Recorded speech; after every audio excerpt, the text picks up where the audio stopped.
कि आप लोगों ने कई बार पेपर में या फिर किसी भी प्रकार से इस तरह के छोटे बच्चों को आप लोगों ने देखा होगा कि उन बच्चों का पेट बाहर निकल जाता है, उनका हाथ पैर दुबला हो जाता है, उनमें डायरिया की समस्या होती है, यानी दस्त की समस्या उनमें होता है और बड़े अजीब से वो बच्चे हो जाते हैं। ठीक है, इस तरह का जो बीमारी होता है ना, ये इस बीमारी को हम लोग क्वाशियोर्कर कहते हैं। हालाँकि ये बीमारी जो है ज़्यादातर छोटे बच्चों में होता है। देखिए 2 तरह के बीमारी के बारे में हम आज आप लोग को बताते हैं।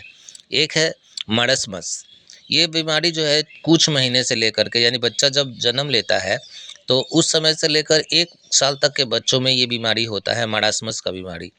और इसका होने का मेन कारण है कि बच्चे के शरीर में प्रोटीन की कमी हो जाता है, जिसकी वजह से ये मरासमस होता है। ठीक है? इसको भूखमरी की स्थिति भी कहते हैं। जैसे इसमें क्या होता है कि हाथ-पैर बहुत दुबले-पतले हो जाते हैं, हाथ और टेढ़ा-मेढ़ा हो जाता है, शरीर में वसा का कमी हो जाता है और बच्चों का जो त्वचा होता है, वो लटक जाता है।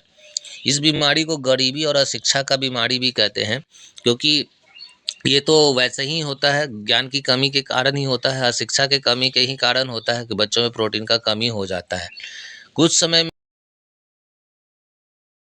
ये बीमारी इस कारण से भी होता है कि माताएँ जो होती हैं बहुत जल्दी दूसरा गर्भ धारण कर लेती हैं, यानी प्रेगनेंसी हो जाता है। तो मारास्मस एक अच्छा बीमारी नहीं है। और फिर दूसरा बीमारी है क्वाशियोर्कर।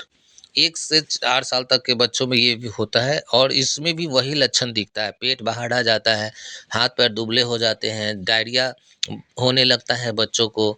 तो ये जो दोनों बीमारी है मारास्मस और क्वाशियोर्कर, ये बहुत गंभीर बीमारी है और जान भी जाने का समस्या इसमें बच्चों के लिए हो जाता है।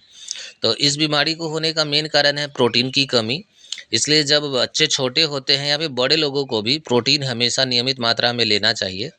प्रोटीन की कमी को पूरा कैसे किया जा सकता है? तो सोयाबीन खाने से, मूँगफली, मछली, अंडा, मसूर का दाल, उड़द का दाल, मूँग का दाल और अरहर, दूध, पनीर, चीज़, इनमें से कुछ भी। ऐसा नहीं है कि आप मछली नहीं खाते हैं तो आपको प्रोटीन नहीं मिलेगा, या फिर दाल नहीं खाते तो दूध नहीं खाते हैं तो आप कुछ भी खाएँगे, सोयाबीन खा सकते हैं, मूँगफली खा सकते हैं, अंडा, मछली, मसूर का दाल, उड़द, मूँग की दाल, दूध, पनीर, चीज़, अरहर, कुछ भी इनमें से आप खाएँगे, आपको प्रोटीन मिलेगा।